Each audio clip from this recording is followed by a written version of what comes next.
자, 오늘 말씀은 마태복음 7장 24절부터 27절 말씀 같이 함께 읽겠습니다. 시작. 그러므로 누구든지 나의 이 말을 듣고 행하는 자는 그 집을 반석 위에 지은 지혜로운 사람 같으리니 비가 내리고 현수가 나고 바람이 불어 그 집에 부딪히되 무너지지 아니하나니 이는 그 주초를 반석 위에 놓은 까닭이요 나의 말을 듣고 행하지 아니하는 자는 그 집을 모래 위에 지은 어리석은 사람 같으니 비가 내리고 창수가 나고 바람이 불어 그 집에 부딪힘에 무너져 그 무너짐이 심하니라. 아멘. 오늘 말씀이 어때요? 산상보훈의 마지막 말씀이죠. 그래서 오늘 26번째로 산상보훈의 마지막 설교가 됩니다. 여러분 저도 많이 느꼈는데요. 이 산상보훈은요. 처음부터 마지막까지 천국과 지옥을 가르는 엄중한 메시지라는 것을 깨닫고 굉장히 놀라웠는데 특히 이 결론 부분은 더욱더 긴박하고 엄중하고 거세게 저한테 다가왔습니다. 여러분은 어떠신가요? 이 결론은 세 가지 비유가 나오잖아요. 이 세 가지 전부 다 뭐야? 둘 중에 하나를 선택하라는 말씀이에요. 첫 번째는 좁은 문으로 들어가라. 또 그 길은 협착하고 좁지만 사람이 적다. 근데 그 길이 무슨 길이에요? 생명의 길이에요. 또 넓은 길은 넓고 편해요.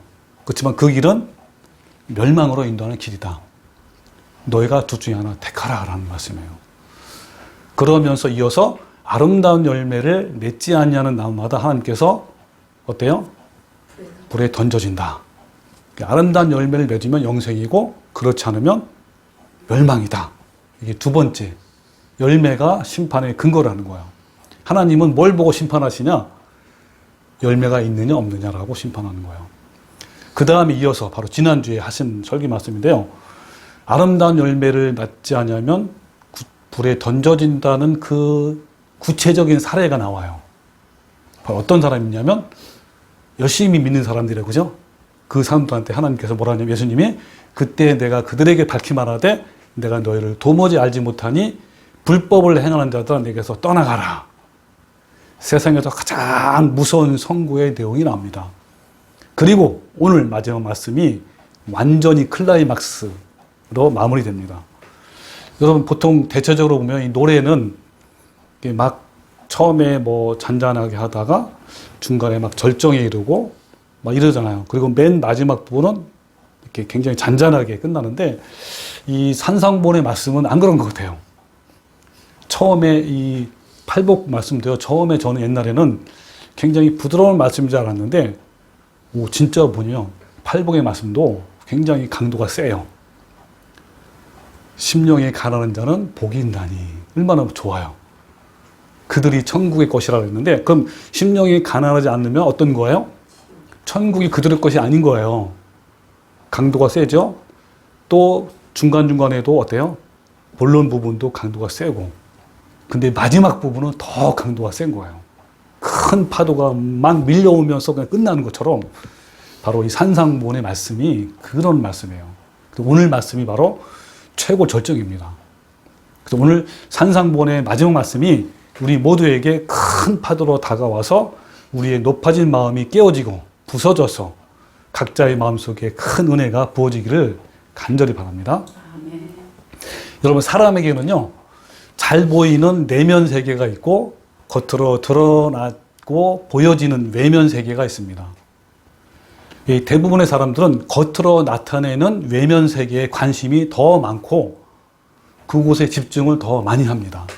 예를 들면 그 사람이 얼마나 부자인지 얼마나 높은 위치에 있는지 무슨 대학 출신인지 그 외모는 얼마나 또 잘생겼는지 뭐 이런 거에 관심이 많습니다. 그런데 여러분 이 내면과 외면 중에 어느 것이 더 중요합니까? 근데 평소에는 잘 드러나지 않지만요. 큰 파도가 올 때 그러니까 인생에 큰 고난이 올 때 내면에 힘이 없으면요. 힘이 있으면 무너지지 않고 견딜 수 있지만 내면이 약하면 외적인 상황이 아무리 화려하고 좋은 것일지라도 결국 어때요? 쉽게 파괴되고 침몰됩니다. 이런 원리는 배에도 마찬가지죠. 그 바다 위를 다니는 배. 어떻죠? 항해할 때도 큰 파도에 전복되거나 파괴되지 않으려면 보이는 윗부분이 중요한 것이 아니라 보이지 않는 아랫부분이 더 중요해요. 무슨 말이냐면 이 아랫부분이 무겁게 그리고 튼튼하게 이렇게 되어야 되는데 만약에 아랫부분이 약하면 즉 가벼우면 큰 파도와 풍랑에 뒤집히거나 부서지기 쉽다고 합니다. 마찬가지로 오늘 본문 말씀에도 예수님이 두 가지 집에 대해서 비유를 말씀하고 있어요. 하나는 반석 위에 지은 집을, 또 하나는 모래 위에 지은 집이잖아요. 어때요? 겉으로 보기에는 반석인지 모래인지 보여요, 안 보여요? 안 보여요. 그래서 이 반석 위에, 반석이라는 말이 바위입니다. 바위 위에 지은 집은 여기 있는 말씀처럼 비가 내리고 장수가 나고 바람이 불어도 무너지지 않는 그런 집이에요. 그렇죠? 모래 위에 지은 집은 어때요? 비가 내리고 장수가 나고 바람 불면 무너지는데 심히 무너진대요. 그래서 반석 위에 지은 집을 지혜로운 사람이다. 그리고 모래 위에 지은 집을 어리석은 사람이라고 그랬죠? 그럼 여기서 말하는 반석 위에 지은 집은 어떤 사람이 지은다 그랬어요? 나의 이 말을 듣고 행하는 자. 모래 위에 지은 어리석은 사람은 어떤 사람이에요? 나의 이 말을 듣고 행하지 아니하는 자가 바로 어리석은 사람입니다. 이 말씀에서 이 두 개의 집은 외형적으로 볼 때는 차이가 별로 없어요. 그러니까 평소에 사람들은요, 외면을 중심으로 보기 때문에 두 개의 집이 똑같이 문제가 없어 보입니다. 그렇죠? 왜냐하면 사람들은 대개 집의 외형만 보고 판단을 하기 때문에 그런 거죠. 얼마나 멋있고 화려하고 비싼 고급 재료를 사용했는지에만 관심이 있습니다. 그러나 그 집의 아랫부분은 보이지 않기 때문에 별로 관심이 없어요. 본문 말씀에 아랫부분이 모래 위에 지은 집이 있고 그리고 반석 위에 집이 있습니다. 이 두 개의 집은 평소에 살아가는데 동일하게 별 지장이 없어요. 그 집의 아랫부분에 대해서 지적하는 사람도 없고 문제를 삼는 사람도 없습니다. 그 집 주인도 역시 그것에 대해서 중요성과 심각성이 별로 없어요. 그러니까 어때요? 우리 타고 다니는 배도 그렇고 집을 짓는 것도 그렇지만 영적인 신앙에도 마찬가지라는 거예요. 신앙에도요, 내면 세계가 있고 외면 세계가 있습니다. 그런데 많은 교인들이 내면의 성숙보다는 외적인 종교 행위에 관심을 많이 가져요. 그래서 내면의 성숙한 변화가 없이 교회 열심히 다니고 교회 직분에 관심이 많아요. 그리고 전도하고 봉사하고 헌금하고 뭐 기도하고 뭐 금식하고 이런 외적인 행위에 집중하는 거예요. 그러니까 목사나 교인들은 이런 외형적인 종교 행위를 기준으로 그 사람을 판단해요. 신앙을 평가하고 또 자랑하기도 하고 칭찬도 하고 인정도 합니다. 그러다 보니까 교인들끼리 서로 막 경쟁적으로 외적인 것에 더 열중합니다. 겉으로 드러나지 않는 이 내면의 성숙은 아예 안중에도 없어요. 내면의 성숙이 없는 이 종교적 행위는요, 마지막 환난이나 또 죽음과 그리고 하나님의 심판대 앞에서 아무것도 남지 않고 모두 무너지게 될 겁니다. 그러나 이 내면, 아까 내면이 뭐냐면 우리 마음이에요. 속사람.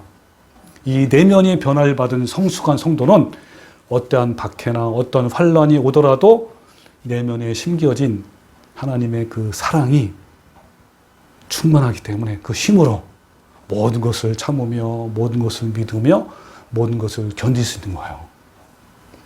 여러분, 신앙에 있어서 우리는 외적인 것보다 내면을 더 신경 써야 합니다. 내면에 힘을 기르지 않는다면 큰 재난이 왔을 때 버티지 못하고 무너지게 될 거예요. 본문 말씀의 두 개의 집에 대한 비유는 겉으로 잘 보이지 않는 내면의 중요성을 강조한 말씀이에요. 이해되시죠? 근데 어때요? 많은 목사들이 이 반석위에 지은 집에 대한 비유를 해석할 때 잘못 해석하는 경우가 많아요. 이 두 구절을 어떻게 해석을 하냐면 두 가지 말씀을 인용해요. 첫 번째는 뭐냐면 마태복음 16장 18절에 나오는 말씀인데 이런 말씀이에요. 너는 베드로라. 내가 이 반석 위에 내 교회를 세우리니 음부의 권세가 이기지 못하리라. 여기다 어디에다 교회를 세운다고요? 반석 위에. 이 반석은 뭐냐면 이런 거예요. 베드로가 내가 예수님 물어본 거예요. 너네들 나를 누구라고 부르냐? 라고 할 때 베드로가 뭐라 그랬죠? 주는 그리스도시요 하나님의 아들이냐 했잖아요. 그 신앙 고백 위에 세웠다라는 그런 의미입니다. 그리고 고린도서 10장 4절에 보면 다 같은 신령한 음료를 마셨으니 이는 그들을 따르는 신령한 반석으로부터 마셨음에 그 반석은 곧 그리스도시라. 여기 반석이 뭐라고요? 예수님이라는 거예요. 그래서 이 두 구절을 말씀을 가지고 근거로 해서 반석 위에 지은 집은 예수님을 구주로 시인하고 고백만 하면 영원히 멸망하지 않고 천국에 가는 것이라고 말합니다. 그러니까 당연히 어때요? 모래 위에 지은 집은 뭐라고 해석해요? 예수님에 대한 신앙의 고백과 믿음이 없이 즉 믿지 아니하는 사람들에게 해당되는 비유라고 말합니다. 그러나 본문 말씀은요. 산상보훈의 전체의 문맥이나 또 결론의 문맥만 보아도요. 어때요? 두 개의 집 모두가 다 예수님을 구주로 고백하고 믿는 자들에게 하신 말씀이에요. 그러니까 믿는 자들 중에 어떤 사람은 반석 위에 집을 짓고 어떤 사람은 모래 위에 집을 짓는다는 거예요. 또 이 문맥을 보면요. 바로 위의 구절에서도 아름다운 열매는 어때요? 내면에 맺는 성품이잖아요. 내면의 중요성을 말하지 않습니까? 그래서 주의 이름으로 선지자 노릇하고 주의 이름으로 귀신을 쫓아내고 권능을 행하는 자들은 바로 외면으로는 화려하지만 대단하지만 내면에 아름다운 열매를 맺지 못하기 때문에 불법을 행하는 자들아 내게서 떠나가라 하리라는 무서운 선고를 받은 거 아닙니까? 그리고 이 산상보훈의 전체의 핵심도요. 내면이야. 마음이 중요한 거예요. 그래서 첫 번째 뭐라 그런다고요? 산상보훈의 심령이 뭐예요? 마음이 가난한 자는 이걸로 시작하잖아요. 또 심령이 마음이 애통하는 자는 그거예요. 마음이 청결한 자는 또 마음으로 살인하는 자는 살인하는 것이다. 마음으로 음욕을 품는 자도 가늠한 자라 이러잖아요. 그래서 따라서 어때요? 본문의 두 개의 집의 비유는요. 교회에 다니는 믿는 자들에게 하신 말씀이에요. 그리고 그 믿는 자들이 자신의 내면에 무엇으로 채워져야 되는지에 대한 비유를 말하는 겁니다. 자, 충분히 이해되셨죠? 그러니까 지금 뭐냐면 반석 위에 지은 집은 속사람, 이 내면이, 마음이 주님의 사랑의 품성, 즉 열매가 가득한 것을 말하고요. 모래 위에 지은 집은 내면이, 마음이 어떻다는 거예요? 육신의 정욕과 부패한 탐욕이 가득 차 있고 그렇지만 외적으로는 화려합니다. 그리고 비가 내리고 창수가 나고 바람이 부는 것은요. 이 땅에서의 큰 환란이 닥쳐오는 것도 해당이 되지만 궁극적으로는 뭐요? 하나님의 마지막 심판대를 말하는 거예요. 자, 비가 내리고 창수가 나고 바람이 부는 것은 어떤 걸 말한다고요? 마지막 심판대 앞에서 말합니다. 근데 마지막 하나님의 심판대는요, 적나라하게 벌거벗은 것 같이 모든 것이 다 드러나는 순간이에요. 이때 내면에 예수님의 성품의 열매가 없고 외면적으로 종교적 행위가 아무리 화려한 자일지라도 아무것도 남지 않고 불심판에 던져지게 된다는 말씀이에요. 그러나 내면에 예수님의 닮은 성품을 지닌 자는 영원한 영광의 멸관을 받게 될 것입니다. 이 부분을 잘 나타내지는 구체적인 사례가 이미 우리 산상보훈 결론에 나와 있어요. 그 사례가 뭐라고요? 그날에 많은 사람이 나더러 이르되 주여 주여 주의 이름으로 선지자 노릇 목사도 했고 선교사도 했고 신학 박사란 말이에요. 그리고 주의 이름으로 귀신을 쫓아내고 주의 이름으로 많은 권능을 행했지 않습니까? 하랬잖아요. 그때 예수님이 뭐라 했어요? 내가 너희를 도무지 알지 못하니 불법을 행한 자 내가 떠나가라 그랬잖아요. 바로 이 주인공들이 모래 위에 집을 지은 자들이에요. 그 사례로 말하는 겁니다. 이들은 내면에 아름다운 열매가 없이 외면만 화려한 자들입니다. 그러니까 외면으로 보면요, 이들은 정말 대단해요. 귀신을 쫓아내고 권능을 행한 그런 능력자 아닙니까? 이들은 마지막 하나님 심판대 앞에서 즉 뭐요? 비가 내리고 창수가 나고 바람이 불 때 그 집이 부딪힘에 무너져서 그 무너짐이 심하니라. 즉 뭡니까? 내가 너희를 도무지 알지 못하니 불법을 행하는 자가 내게 떠나가라 라는 거기에 해당되는 말씀이에요. 비가 내리고 창수가 나고 바람이 부는 심판날에 하나님은 화려한 외면의 그 외면을 보는 것이 아니라 뭘 본다고요? 내면, 마음. 내면을 보시고 너는 영생이다, 너는 멸망이다 라고 결정이 되는 거예요. 여러분은 지금 내면에 무엇으로 채우고 있나요?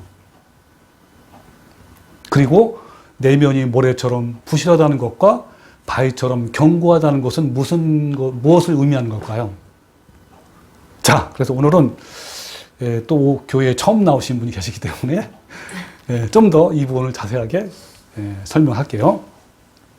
모든 인간은요, 아담의 범죄 이전에 하나님께서 아담과 하와를 이제 창조했잖아요. 그때 특별히 사람은요, 하나님의 형상대로 지음을 받았어요. 그 하나님의 형상이 뭐냐면 바로 하나님의 거룩한 형상이에요. 다른 말로 표현하면 예수님의 성품이 있는 그런 사람으로 인간을 창조했어요. 그러니까 하나님의 성품이나 그때 아담과 하와의 성품이랑 똑같아요. 근데 이제 하나님이 하지 말라는 게 있어요. 선악을 알게 하는 나무는 절대로 먹지 말라 했는데 아담과 하와가 그걸 따먹었잖아요. 사탄의 속임을 받아가지고. 그래서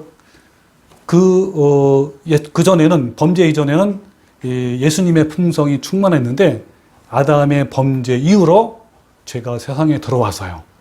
그 죄로 오염됐고 내면에 원래 가지고 있었던 하나님의 거룩한 형상이 파괴된 거예요. 즉 뭐냐면 모든 인간은 내면이, 아까 내면이죠. 마음, 본성.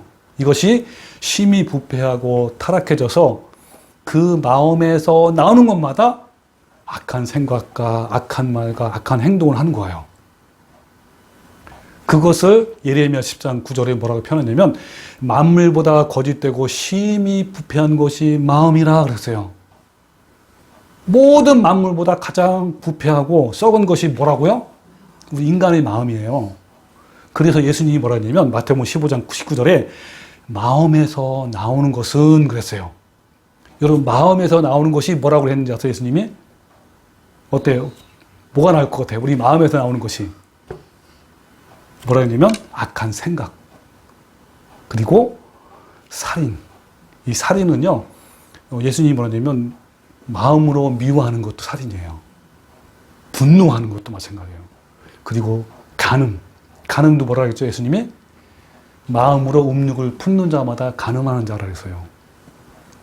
음란 마찬가지죠. 도둑질, 탐심도 저걸 가지고 싶어. 막 한 번 그런 게 아니라 계속적으로 막 가지고 싶은 마음으로 하는 것도 바로 도둑질입니다. 거짓 증언, 거짓말을 얼마나 많이 합니까? 그리고 비방, 남을 비방하는 거, 이런 것들이니 이런 것들이 사람을 더럽게 한다 라고 예수님이 말씀하신 거예요. 그리고 로마 3장 10절에요. 기록된 바 의인은 없나니 하나도 없대요. 여러분, 이 세상에 있는 모든 인간은요, 어떻습니까? 의인이 아니고 뭡니까? 죄인이라는 거예요. 그러면서 그들의 목구멍은 열린 무덤이요. 여러분, 그 옛날 이스라엘 중동은요, 무덤이 동굴이에요. 거기다 시체를 넣은 거예요. 그럼 어때요? 동굴을 열면 썩은 데가 막 나오죠? 그것처럼 우리의 인간의 목구멍이 그렇다는 거예요. 우리는 말만 하면 남을 비판하고 거짓말하고 말만 하면 어때요? 다른 사람을 막 비판하잖아요. 이게 바로 그런 거죠.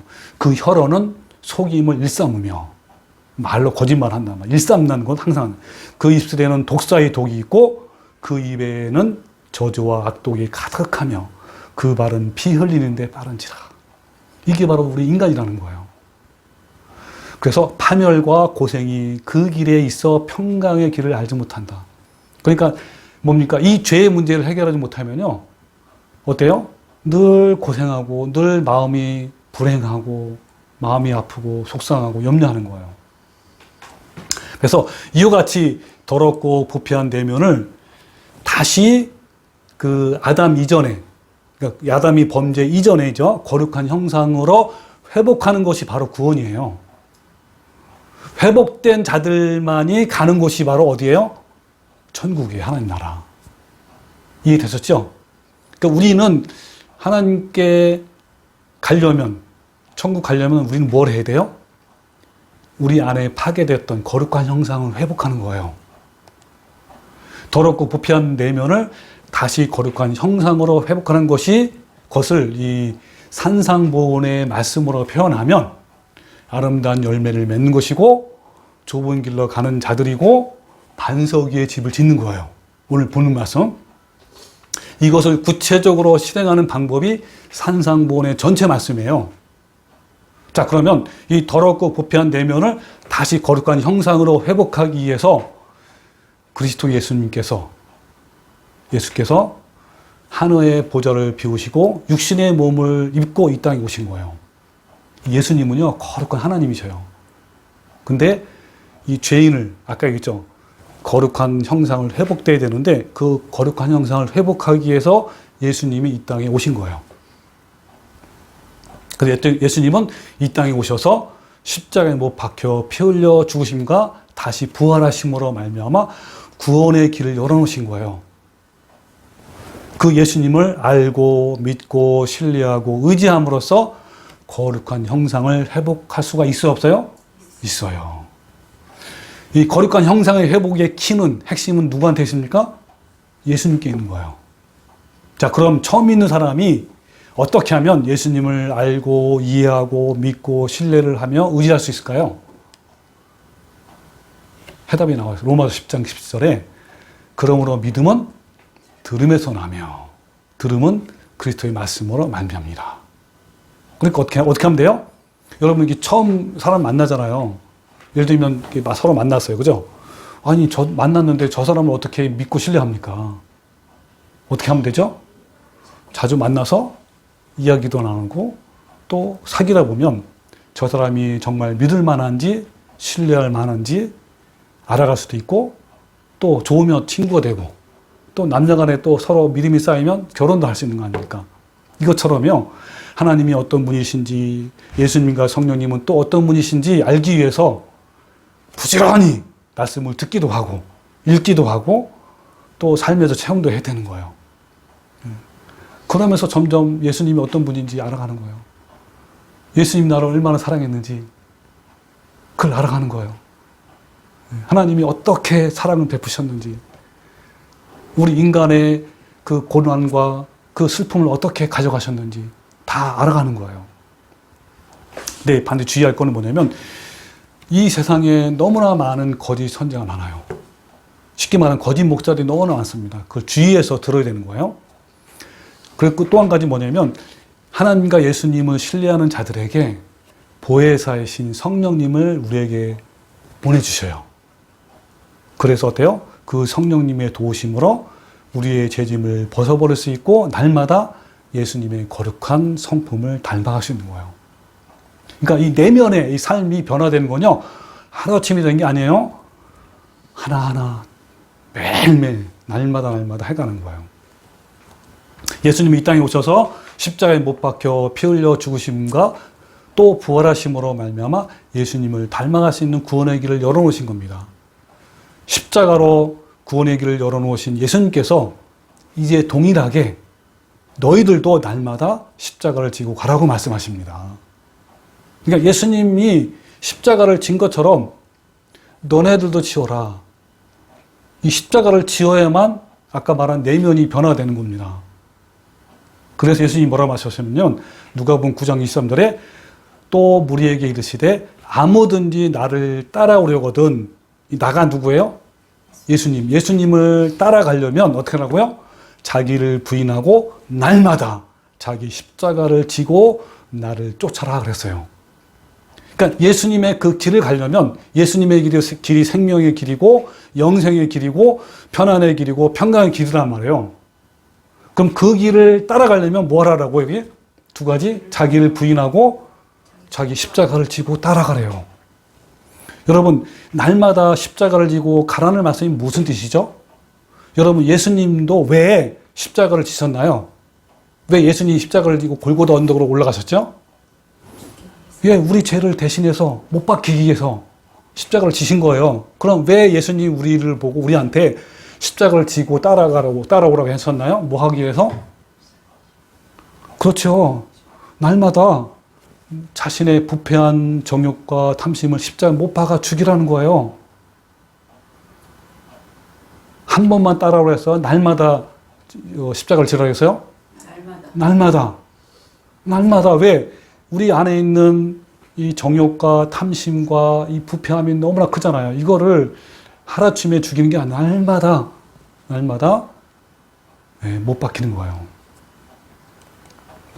자, 이렇게 옛사람을 십자가에 못 박아서 자아를 죽이면, 즉 자신이 죄인임을 깨닫고 마음이 파탄돼서, 그러니까 뭐냐면 다 잘 보세요. 내 옛사람이 내 자아를 십자가에 못 박는 것이 뭐냐면 이런 거예요. 내 자신이 얼마나 큰 죄인임을 아는 거예요. 그럼 어때요? 마음이 파탄되잖아요. 그래서 마음이 가난해지고 또 애통하는 거예요.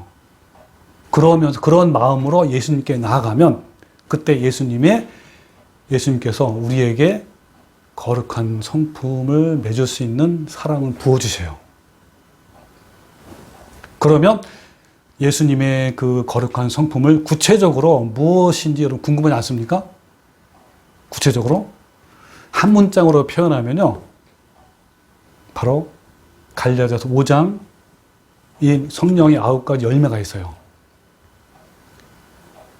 이 아름다운 품성, 내면, 아까 내면이죠. 속사람의 예수님의 아름다운 그 열매가 바로 성령의 9가지 열매예요. 갈라디아서 5장 22절에 오직 성령의 열매는 사랑과, 한 가지 사랑과 또 희락, 그 다음에 화평, 그 다음에 오래 참음, 자비, 양선, 충성, 온유와 절제니 그래서요. 9가지. 자, 이 9가지 열매가 바로 하나님이 원하시는 우리 내면에 원하시는 하나님의 열매예요. 아름다운 열매. 자, 이 성령의 열매를 내면에 맺어가는 것이 바로 예수님의 성품을 닮아가는 것입니다. 이것이 바로 반석 위에 지은 집이에요. 그러면 사실 이 9가지 열매에 대해서 현재 유튜브에 영상에 올려져 있어요. 자세하게. 열매 하나하나마다 한 40분, 50분 설교를 했습니다. 그래서 한번 나중에 꼭 보시고요. 오늘 간단하게 설명을 할게요. 자, 먼저 첫 번째 열매가 뭐라고요? 사랑의 열매. 사랑의 성품이에요. 이 헬라어로는 아가페. 이것은 여러분 인간적인 사랑과 아가페 사랑은 전혀 달라요. 인간적인 사랑은요, 이 타락한 본성에서 나오는 것이기 때문에 순간적이고 이기적이고 감정적이고 또 목적을 이루지 못할 때는 막 돌변합니다. 여러분, 사람에게서 나오는 것은 선한 것이 없어요. 나올 수가 없습니다. 근데 이 아가페 사랑은요, 예수님께서 십자가의 죽으심으로 나오는 사랑이에요. 또 우리도 동일하게 아까 했죠. 우리도 예수님이 십자가에 못 박아 죽었잖아요. 그죠? 우리도 어떻게 하라고 했죠? 아까 너네들도 십자가 못 박아 그러잖아요. 그 마찬가지예요. 우리도 동일하게 정욕과 탐심을 십자가에 못 박아서 죽일 때 나오는 사랑이 바로 아가페 사랑이에요.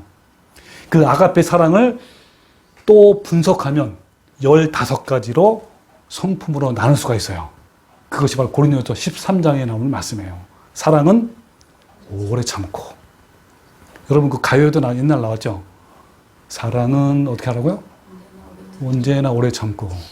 15가지. 오래 참고 온유하고, 그리고 시기하지 아니하고, 자랑하지 아니하고, 교만하지 아니하고, 무리하게 행하지 않고, 자기 유익을 구하지 아니하고, 성내지 않고 악한 것을 생각하지 않고 불의를 기뻐하지 않고 진리와 함께 기뻐하고 모든 것을 참고 모든 것을 믿으며 모든 것을 바라고 견디는 거예요. 이게 바로 예수님 안에 있는 성품이에요. 사실 이 아가페 사랑이 성령의 이 8가지도 다 포함해요. 그러니까 아까 말한 내면의 열매, 아름다운 열매, 내면의 풍성한 건 한 가지의 사실은 아가페 사랑이에요. 네. 그래서 두 번째 열매가 뭐죠? 희락, 기쁨. 근데 헬라어로는 카라래, 카라. 이것은 하나님이 주시는 기쁨은요, 외적인 환경이나 상황적 기쁨이 아니라 뭡니까? 예수님의 십자가의 사랑으로 회복된 존재론적 기쁨이에요. 자, 이것을 한마디로 표현한 것이 바로 하박국 선지자의 고백이에요. 자, 하박국 3장 17절에 뭐라냐면, 비록 무화과나무가 무성치 못하며 포도나무에 열매가 없으며 감람나무에 소출이 없으며 밭에 먹을 것이 없으며 우리의 양이 없으며 외양간에 소가 없을지라도 나는 여호와로 말미암아 즐거워하며 나의 구원의 하나님으로 말미암아 기뻐하리라. 쉽게 말하면 뭐예요? 내가 장사가 안 되고, 예를 들면 또 내 남편이 막 속상하고 나를 괴롭혀도, 또 자식이 괴롭혀도, 그때 아무것도 없어도 여기 뭐라니까 나는 여호와로 말미암아 즐거워하고 구원의 하나님으로 말미암아 기뻐하리라. 이게 바로 희락, 기쁨의 열매예요. 그다음에 화평, 고요함. 이거는 헬라어로는 에이레네. 그리고 히브리어는 뭐냐면 아실 거예요. 샬롬, 이제 평화, 화평이죠. 이거는 옛자가 십자가에 죽고 예수님의 사랑에 붙잡혀 매어 있을 때 나오는 고요함, 편온함, 그 다음에 평안함, 평화, 자유함을 말합니다. 모든 가능성의 문이 닫힐 때에도 고요할 수 있는 힘, 사면초가의 상황에서도 고요할 수 있는 힘, 그리고 무너짐 속에서도 고요할 수 있고 온갖 비방과 모함과 악행 당함 속에서도 고요할 수 있는 힘을 말합니다. 그러니까 상황이 밖에 있는 외부의 상황이 아무리 안 좋아도 내 마음은 어때요? 고요해요. 평화스러워요. 네, 이게 바로 화평의 열매예요. 네 번째는 오래 참음. 이건 헬라어로는 마크레토메오. 이것은 뭔 타인으로부터 마음의 상처를 받고 손해를 입었으나 그 모든 것을 견뎌내고, 그리고 보복할 수 있는 힘이나 위치나 상황이 갖춰짐에도 불구하고 하나님께서 자신에게 오래 참아 주신 것처럼, 왜냐하면 하나님이 나를 이렇게 참아 주셨거든요. 그것처럼 그 사람을 하나님 앞에서 보복하지 않고 오래 참고 견뎌내는 성품이에요. 그 다음에 자비, 친절함. 헬라어로는 크레스토마이. 이 자비의 근원은 하나님의 긍휼이에요. 이 하나님의 긍휼은 두 가지입니다. 하나는 받을 자격이 없는 자에게 베풀어지는 하나님의 일방적인 자비. 또 하나는 창자가 뒤틀리는 듯한 아픈 마음으로 불쌍히 여기는 마음. 하나님이 그랬거든요. 하나님 우리에게 정말 창자가 뒤틀린 듯한 아픔으로 나를 불쌍히 여겼어요. 우리 모두를 그렇게 사랑했단 말이에요. 자, 그 마음이 바로 우리 마음에 이제 맺히는 거죠. 그래서 다른 사람에게 정신적으로나 물질적으로나 감정적으로나 영적으로 필요한 것을 질서에 따라 도와주고 싶어하는 마음이에요. 그 다음에 자비의 반대는 뭐냐면 자기 입장만 생각하는 거야. 자기 주장하고 자기만 고집피고 자기만 알아달라고 하고 너만 그러냐고 하는 이런 것이 이제 자비의 반대를 말합니다. 그 다음에 여섯 번째는 양선. 나름을 표현하는 너그러움이에요. 너그러움. 이게 이제 헬라어로는 아가소스네. 성경에 요셉이요. 어때요? 자신을 노예로 팔았잖아요. 형들이. 얼마나 고생했습니까? 근데 요셉이 나중에 뭐가 됐죠? 총리가 됐잖아요. 형한테 복수할 수 있었어요. 그렇으나 그 형을 선으로 대하고 오히려 불쌍히 여기는 마음으로 베푸는 관대함. 뭐가 나지 않는 성품이에요. 이 양선의 열매는요, 오직 살아있는 동안에 옛 자아가 십자가에 죽어가고 있는 자들에게만 주어지는 위로부터 내려오는 영성이에요. 7번째는 충성, 신실함, 또는 믿음 같은 말입니다. 헬라어로는 피스티스. 하나님께서 십자가에서 먼저 우리에게 본을 보여주신 그 큰 사랑 때문에, 하나님이 나에게 주신 사랑이 얼마나 큰지 막 거기에 설득되고 감동이 되고 감격이 되어서 자신 안에 저절로 나타내는 하나님에 대한 확증, 신뢰감, 신실함, 이거예요. 그러니까 하나님은 선하시고 신실하시고 변함없으시고 늘 같으시고 실수하지 않으신다는 그 신뢰함, 그 믿음, 자, 이것이 바로 충성의 열매예요. 우리가 타인으로부터 막 핍박을 받고 괴롭힘을 당하고 억울함 당하고 비인간적인 대우 속에서도 원망하지 않고 끝까지 하나님에 대한 신실함을 우리 삶 속에서 증명되어야 되는 거예요. 자, 그 다음에 8번째는 온유함. 다른 말로 하면 길들여짐. 헬라어는 플라우테스인데 자아가 철저히 부인되고 깨어질 때 주어지는 신의 성품인데, 한마디로 말하면 하나님에 의해 길들여진 성품이에요. 자신은, 이건 어떤 때에 주어지냐면, 자신이 주님 앞에서 얼마나 부정하고 부패하고 무능하고 사악한 짐승 같은 존재임을 알고 고백할 때, 그리고 예수님의 십자가를 잠잠히 지는 걸 말합니다. 이것은요, 마치 고집스럽고 자기만 알고 거칠고 날뛰는 야생마가 주인에게 철저히 순종하고 복종하는 준마로 변하는 것과 똑같아요. 그 다음에 절제, 아홉 번째죠. 마지막 절제. 헬라어는 엔크라테이아. 이건 뭐냐면 앞에 있는 8가지 품성들이 절제와 통제 안에서 더 품격 있게 다듬어진 것을 말합니다. 즉 절제는요, 이 8가지 성품들이 적절하고 아름답게 잘 맺을 수 있도록 통제해주고 또 적절하게 절제하는 역할을 해주는 것이 바로 절제 열매예요. 이 9가지 열매를 헬라어로 말하면 칼포스예요. 열매. 이 칼포스는 복수가 아니고 단수예요. 이게 무슨 말이냐면 어떤 열매는 있고 어떤 열매는 없는 것이 아니라 정도의 차이는 있지만 다 있으면 다 있는 거고 없으면 다 없는 거예요.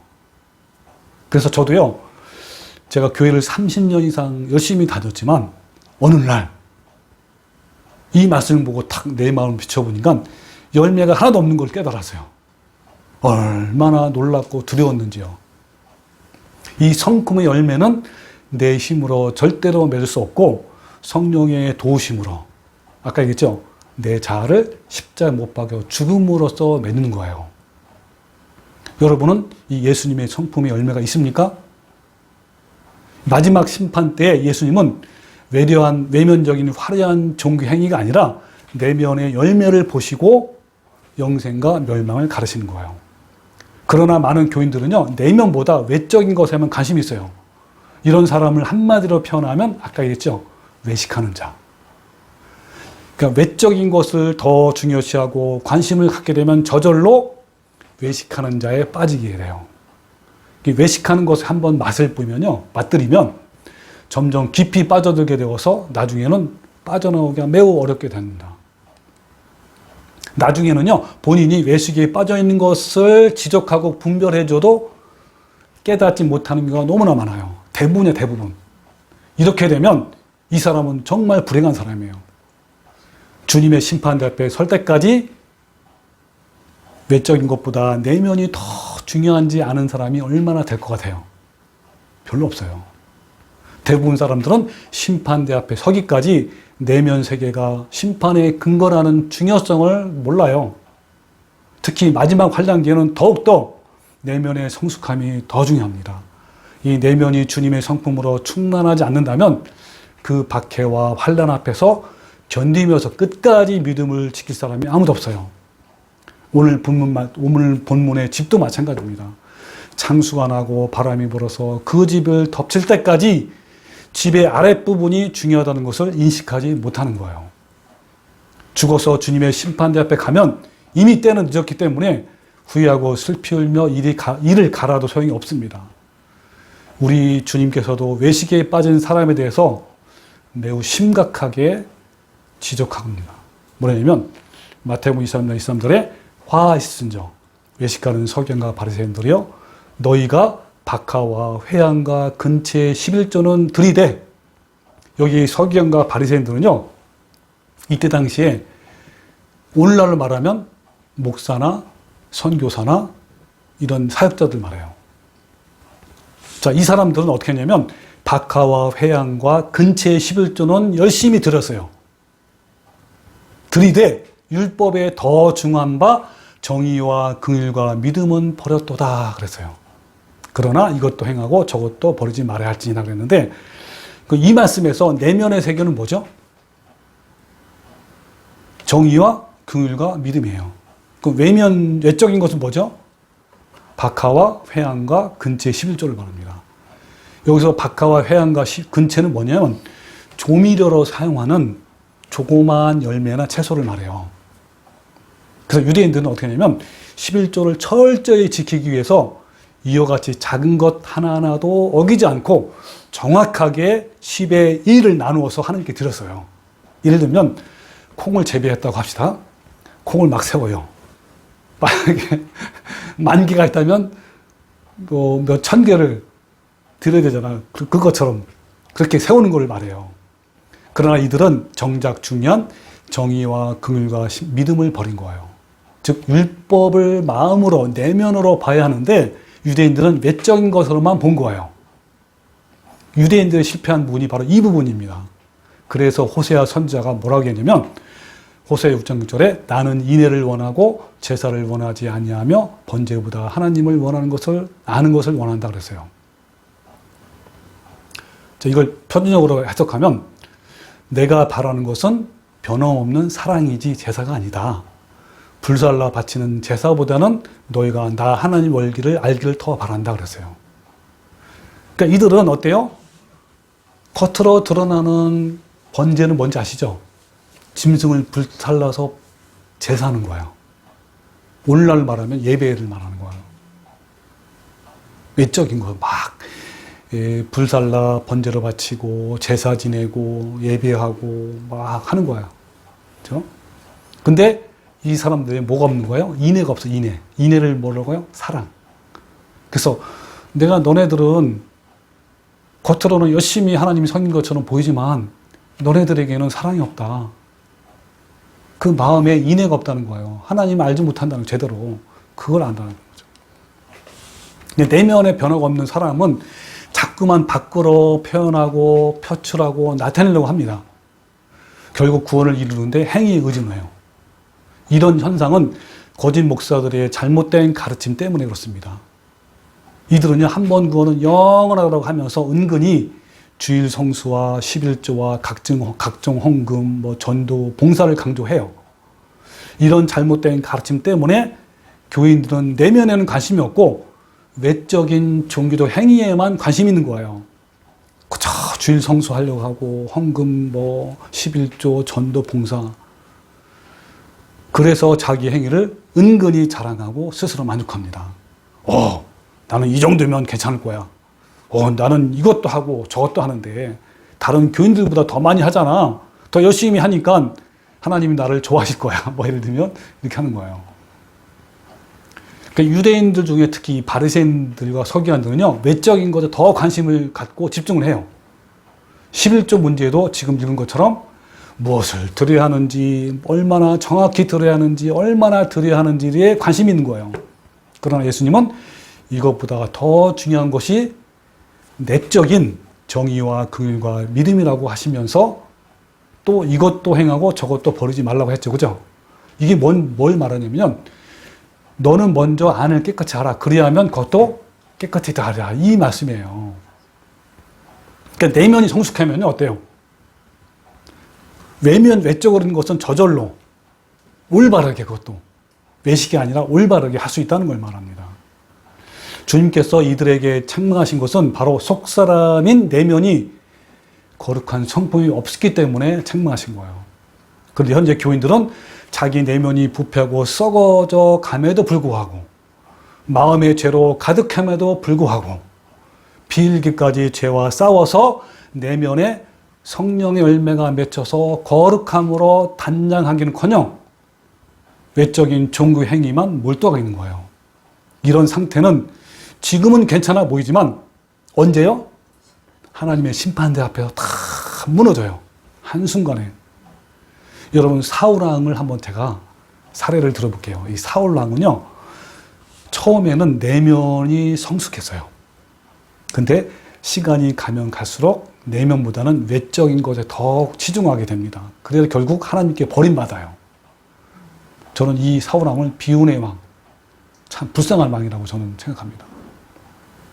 근데요, 지금 우리도요, 이 사울왕처럼 내면이 성숙함으로 나아갈지라도요, 그렇죠, 언제든지 외적인 것으로 돌아갈 수가 있어요.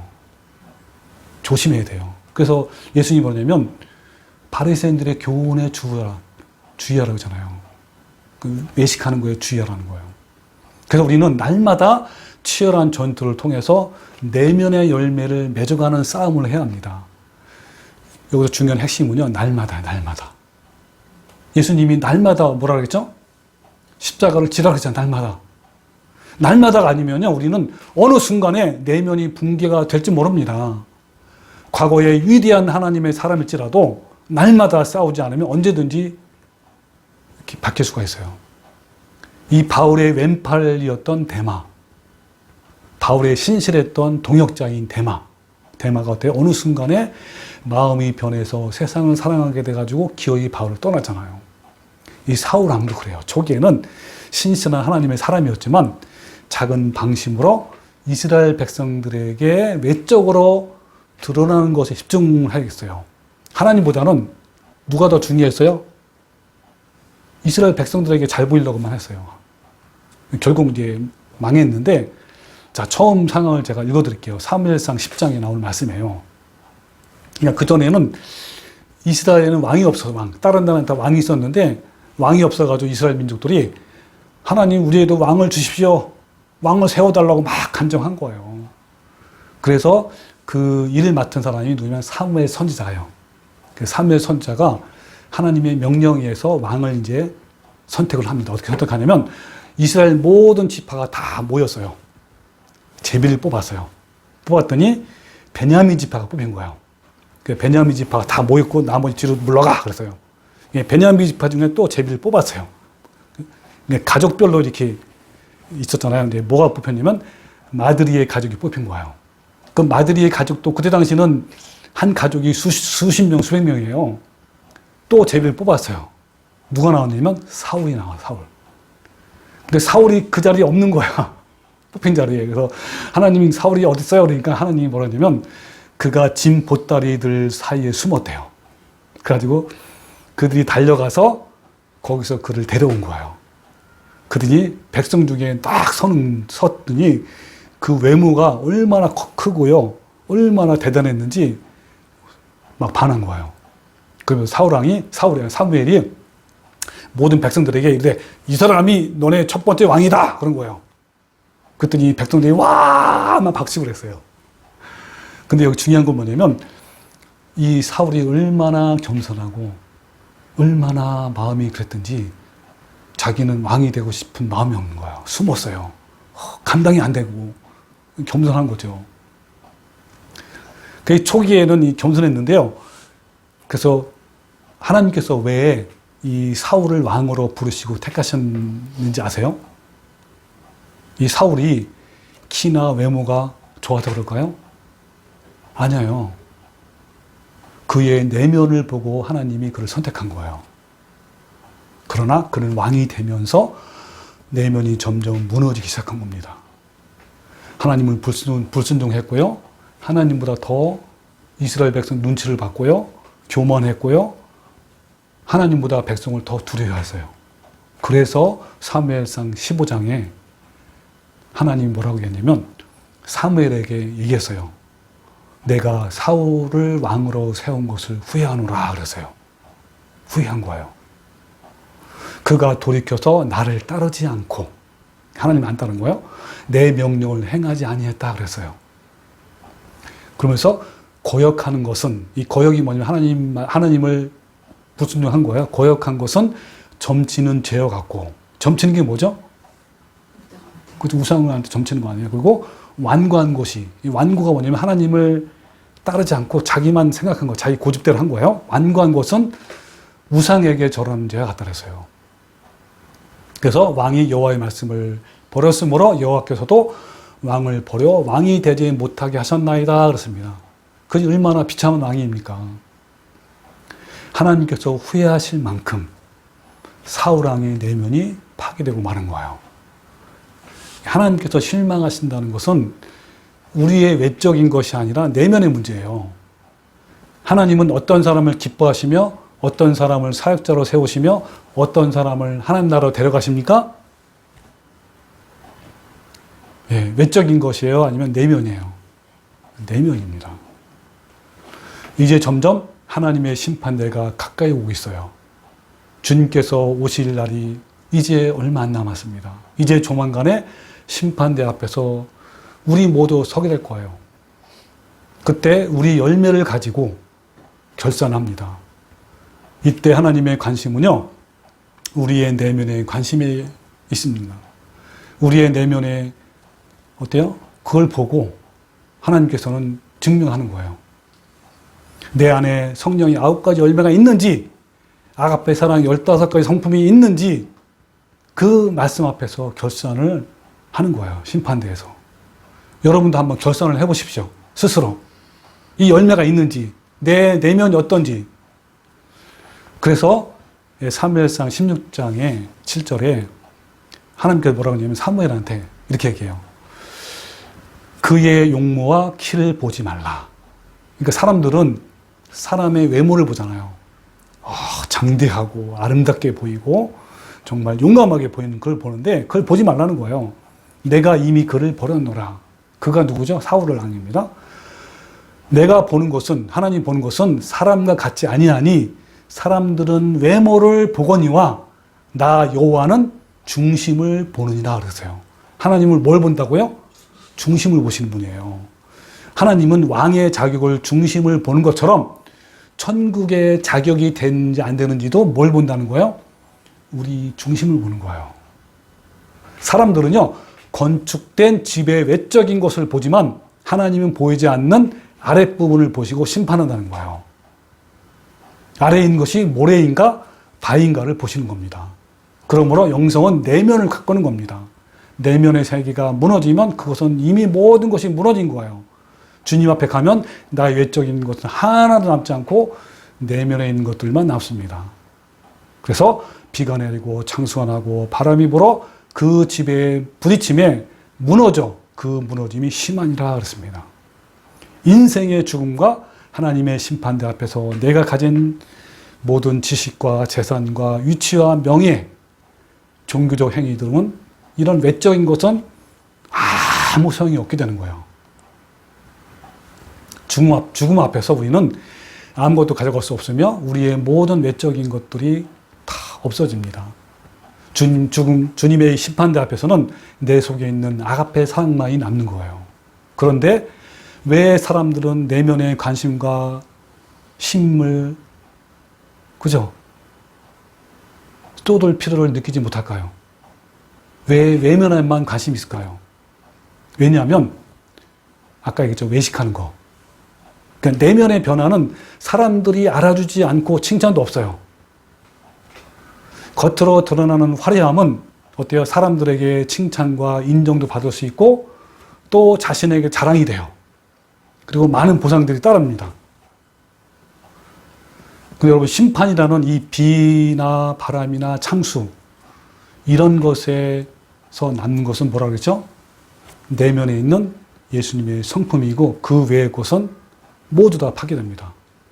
그러므로 현재 우리가 어때 부지런히 내면의 집을 짓지 아니하면 큰 화를 입는 겁니다. 영원한 멸망이에요. 그래서 우리는 지금 살아있는 이 순간에 내면의 집을 짓는데 어떻게 돼요? 최선을 다해야 하는 거예요. 내면의 세계를 건축하는 것, 즉 마음에 예수님의 성품을 맺는 것은 성경 말씀을 듣고 행하는 것이라고 오늘 본문 말씀에 강조합니다. 나의 이 말을 듣고 행하는 자가 반석 위에 집을 지은 거고, 어때요? 나의 이 말을 듣고 행하지 않는 자가 뭡니까? 모래 위에 집을 짓는 거예요. 내면에 집을 짓는 자는 어때요? 먼저 듣고 다음에 들은 그 말씀을 행하는 자입니다. 이 듣는 것은 누구나 할 수 있어요. 중요한 것은 듣고 행하는 자가 바로 뭐라고요? 반석 위에 집을 짓는 겁니다. 여기서 행한다는 것은 듣고 행함으로 인해서 먼저 내면이 변화가 되는 것을 전제로 합니다. 내면이 새로운 사람으로 변화된 상태에서 나오는 행함이 진정으로 선하고 착한 행위예요. 이 행함은 항상 내면이 먼저입니다. 내면의 변화가 없는 행위는 위선이며 외식하는 자가 됩니다. 나의 이 말을 듣고 행하는 자는, 여기에서 이 말은 뭐죠? 산상본의 전체를 말합니다. 또 뭡니까? 이 산상본의 첫 번째 말씀이 뭐로부터 시작된다고요? 심령이 가난한 자는 복이 있나니 하면서 시작되는 거예요. 이 산상본의 모든 말씀을 듣기만 하고 마음의 변화를 받지 않고 행하지 않는 자는 모래 위에 지은 집과 같은 것이다. 그죠?